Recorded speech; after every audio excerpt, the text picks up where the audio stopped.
Welcome. This week we're going to learn Parshas Behaaloscha. A little bit of it.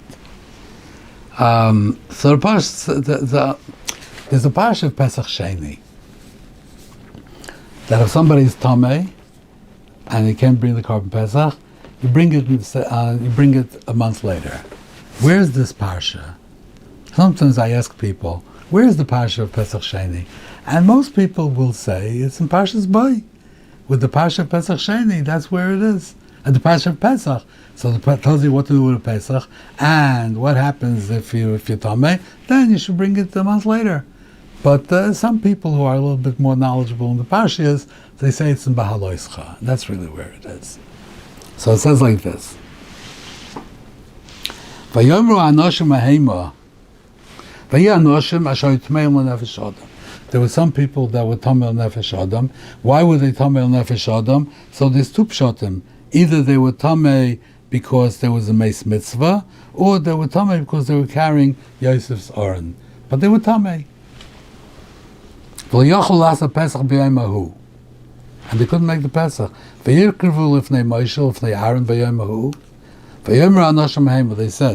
"Anachnu tmeim nefesh adam. Lama ni gora ala bilti hakriv korban Hashem b'mayadei." Why should we be worse to be makriv the korban b'soich b'nei Yisrael? This is what they said to him. So the question is, Mefarshim ask that what's the time of Lama ni gora? There's a Isaac mitzvah, Patah mitzvah. They were doing chashiva things, and every time Isaac mitzvah, Patah mitzvah is going to come back and say, "Okay, I didn't do the mitzvah, so I'm missing the mitzvah. How am I going to make up the mitzvah?" You don't have to make up the mitzvah. It's a mitzvah, patana mitzvah. You are potters. So what's the problem? Why are they coming? Why are they coming with a complaint? This is the question. Lama nigora. Also, the lashon lama nigora. What does nigora mean? Why are we worse? Why are we worse? So I just want to explain this with something we spoke about in Parshas Yisrael. I'm not going to go back into the whole thing again. But at the side of our emunah, we have two things that we believe. We believe in the Rabbeinu Shalom and Brias Ha'olam, and we also believe in Torah Messinai. And how do we believe in Torah Messinai? What is the real basis for our belief in Torah Messinai? So I spoke about this at length in Parshas Yisrael. If anyone wants to go back and take a look, indestructible memories. That it all comes from memory. That ein hatzibur mesim, that the tzibur always exists, and the tzibur remembers. So when we plug into the memory, the living memory of the tzibur, and the tzibur always remembers Matan Torah. That's something that we remember. Just like the tzibur has obligations, the tzibur has privileges, the tzibur has punishments. The egel. What do we have to do with the egel? No, the tzibur was chayte, and therefore, if we're part of the tzibur, we still have to pay for the chet egel. So there is Gemara and Tmurat after Zvav, the ein tzibur mesim. So the ein tzibur mesim also applies to its memory. The tzibur remembers Matan Torah. Our tzibur today is the same tzibur that stood at Har Sinai. The body of Klal Yisrael is the same. Each of us are cells on that body. So the cells come, the cells go, and you have new cells and old cells go away, new cells come, but the body is always the same. And the tzibur has a memory, and that memory lives. And how does it live? It's reinforced constantly through, I spoke about how come there are so many mitzvahs that relate to Yetzias Mitzrayim, and there's only one mitzvah that relates to Matan Torah. That we don't build that memory on Matan Torah because Matan Torah was a nevuah, was Gilui Shechina. We build our memory on Yetzias Mitzrayim, so we remember it. And the Iker Tziner of the memory of Klal Yisrael, of Matan Torah, is the Pesach. The korban Pesach, the Seder, the Haggadah, the mitzvahs, the whole Pesach set of rituals, that is the main sinner by which we keep the memory of Yetzias Mitzrayim and Matan Torah alive. So this is what they were saying. True Isaac mitzvah patna mitzvah. So we're not going to get the schar of the mitzvah of korban pesach because we had a different mitzvah. So we don't have to do that mitzvah. We're potter. But lama nigora. Why in our family should the memory be weaker than B'Sarich B'nai Yisrael? Why in our family should the memory of Yetzias Mitzrayim be weakened because we skipped a year? That's what they're saying. So that's why the Rebbeinu Shalom told them there'll be korban pesach. So why is it in Behaaloscha? Why wasn't this given in Bai? So because they were Zoicha, because they said Lo Manigora, and they understood the chashivas of the inyan of Pesach. So that this happened now with these people. So because they were Zoicha, that the mitzvah of korban Pesach Sheni was given through them. But that's what Lo Manigora is. It's not why, because we lost the schar of a mitzvah, because Isaac mitzvah, Potar mitzvah. That's the way it is, You're collecting mitzvahs, do a different mitzvah, don't worry about it. No, it's because the memory in their family will be weakened.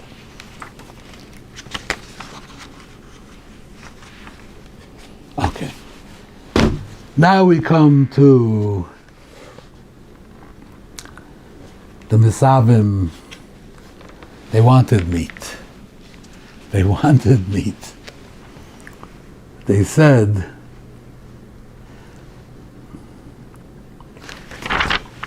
like this: Mi yachaleinu basar, zacharnu adoga shenoichel Mitzrayim. We're tired of this man. We want meat. Who's going to give us meat? This is what they said. So Rabbi Shalom said, "Iskachu l'mocher v'chaltem basar." You're going to eat meat. I'm going to give you meat. So Moshe Rabbeinu says like this. The Yomer Moshe, he said, "Sheish meis elef ragli yom shanoichim b'kirbai." These people, v'atom marta basar etin lehem v'achlu chodesh yomim. I'm going to have meat for them, and they're going to eat it for a month. Hatzoy nebuka yishachav lehem amatzal lehem. Am I going to find enough tzoy nebuka to shech and to feed them? So this is a pliya. The Rechaim asks. He says, There says billions. I don't know how many people there were in the Rechaim's time, but there's so many people in the world, and they all eat fish every day, and they all eat meat. There's plenty of meat in the world to feed people. Why would there not be enough meat? What's he saying? Is there no meat to feed the people? You feed the people with meat. What's the problem? What's he saying? So Rabbi Shalom says to him, Hayad Hashem Tiktzar. You think I can't do this? Now you're going to see, if I said I'm going to give them meat, if that's going to work. So Moshe said, I'll give them meat. And Moshe says, where are you going to get all these meat? And the Moshe says, I told you I'm going to do it, I'm going to do it. What is going on here?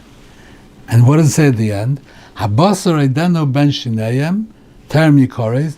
The meat is in their mouth before they bit into it, before they chewed it. They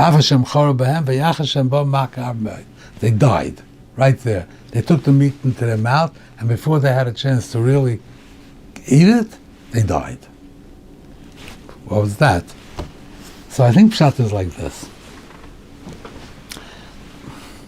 Let's say a person is in a faraway place, he has nothing to eat, and he's thinking to himself, I wish I was back home because I would have a really good juicy steak.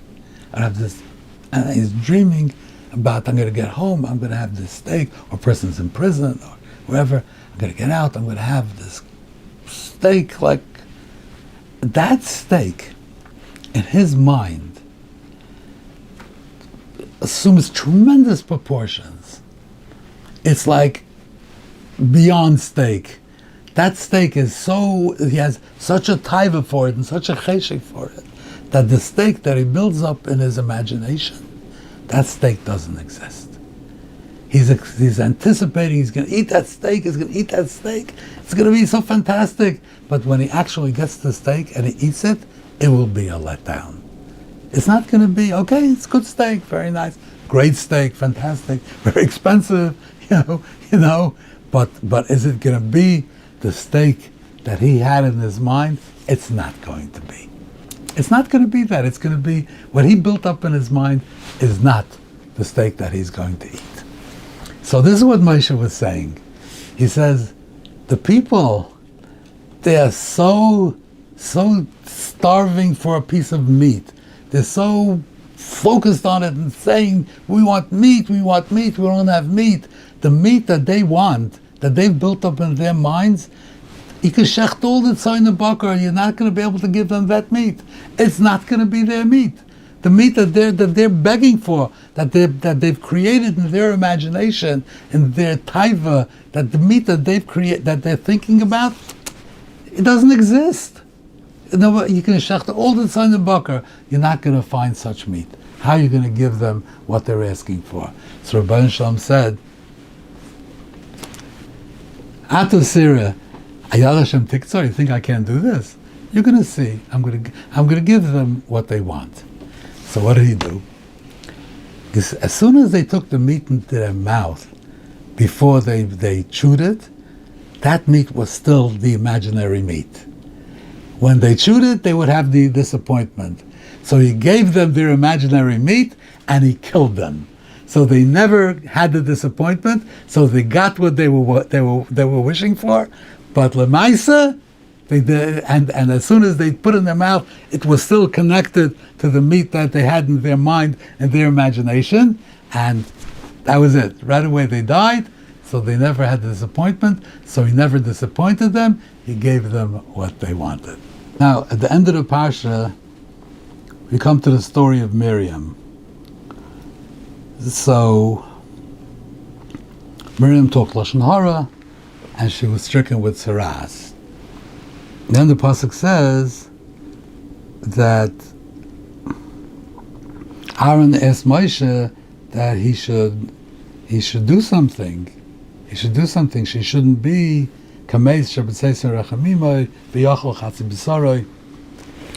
So the pasuk says, "Vayitzak Moshe el Hashem." Moshe davened, and he said, "Keil no rifon no la." So I actually mentioned this in connection with something else, but I think it's kedai to repeat it over here. I mentioned it back in Behaaloscha, where there's also Lama Titzak Alai, so there's a certain parallel. So he says, Keil no rifon no la. He said 5 words. Hashem, please heal her. So Rashi says, Rifon no la, why didn't he daven a longer tefillah? A very quick tefillah, 5 words, that was it. Why didn't he say a longer tefillah? So he says, why? Yisrael Oimrim Achoisa Yomedes B'tzora. His sister is in trouble. And he's davening along Shemona Esrei. He's davening along Shemona Esrei. Therefore, he said a quick tefillah. What's the pshat in that? Should he have said the tefillah? Should he not said a quick tefillah? Apparently, he should have said a long tefillah. But why didn't he? Because people are going to say, why is he davening a long tefillah? What should he do? I mean, isn't a long tefillah better than a short tefillah? You daven a lot, you daven. So it's better than just daven, A long tefillah, you would think the long tefillah is better. You see the Rebbe standing along Shemona Esrei. Oh, he's the one that I have to go to. If the Rebbe finishes chik-chak, you're not going to be so quick to go to him. So what's going on over here? So I once almost like this, that what is a long tefillah? A person davens a long tefillah. What is he doing in a long tefillah? Is he really have to explain to Rebbeinu Shalom what he wants? He wants to make sure the Rebbeinu Shalom understands what he wants. I'm going to explain it to you, this, that, and I'm going to pester you and this. That's not what a long tefillah is. A long tefillah is that a person, when he davens, his tefillah is more effective the closer he is to Rebbeinu Shalom. When a person comes closer to Rebbeinu Shalom, the tefillah is better. So a person is davening, so he wants to draw himself closer to Rebbeinu Shalom. When you're davening Rufa'inu, let's say, so you could just say, Rufa'inu, give me a refuah. So the long tefillah is not, it's a problem, the doctor did this. No, Rebbeinu Shalom knows all of that. It's nothing, no information you're giving Rebbeinu Shalom that he doesn't have. What it is, you're drawing yourself closer, you're understanding that all refuahs are biyad Hashem, everything is the Rebbeinu Shalom, and he's a chacham, and all these things are, you're drawing yourself closer to the Rebbeinu Shalom. And when you ask for the refuah, the tefillah is coming from a closer place, and that makes it a better tefillah. That's what it is. So of course, Moshe Rabbeinu wanted to be a daven along tefillah. Why? Because he wants to come from a closer place. He wants the tefillah to be more effective. However, Moshe Rabbeinu was Anav Mikol Adam. Moshe Rabbeinu doesn't mean that he didn't realize who he was. Didn't mean that he realized that he was bigger than everybody else. But because he reached such a high level, he was able to understand the distance that there is from him to the Rebbeinu Shalom. He saw it as a greater distance. Because of his greater milah, he saw the distance as being a greater distance. So therefore, he felt smaller. Other people that don't understand the distance from them to the Rebbeinu Shalom do not necessarily feel so small. But Moshe Rabbeinu understood it. He felt smaller than everybody else. So his Anav Mikol Adam was not a paradox. It came because he was so great, because he was such a big Navi, because he was such a big tzaddik, and he had asagas. His asagas were tremendous, so he was makir his katnas more than other people are makir their katnas. So Moshe Rabbeinu understood that he is infinitely distant from the Rebbeinu Shalom, and he wanted to daven the long tefillah that will bring him closer to the Rebbeinu Shalom, his tefillah would be more effective. But the people, when they saw Moshe Rabbeinu who spoke to Rebbeinu Shalom, peh al peh, nema b'chol beisai, the people thought, you cannot get any closer to the Rebbeinu Shalom. How could you get closer to Rebbeinu Shalom than Moshe? That's the tachlis of the scarves, Moshe. So if you're already so close and you're standing there right next to Rebbeinu Shalom, the tachlis akurva, the tachlis of the scarves, you're right there. So daven right away. What are you waiting for? Why do you have to be marach b'tefillah? So that's what they would say. So therefore Moshe wasn't marach b'tefillah. But Mitzad himself, he understood that despite of who he was and how close he was, and the level of his nevuah, and the level of his sitkas, he understood that there's plenty of his karvas, plenty of distance to cover, and he really should have davened along with tefillah to bring himself closer. But he didn't, and he said, Keil Noraf Allah. Thank you very much, and I hope to see you again next week.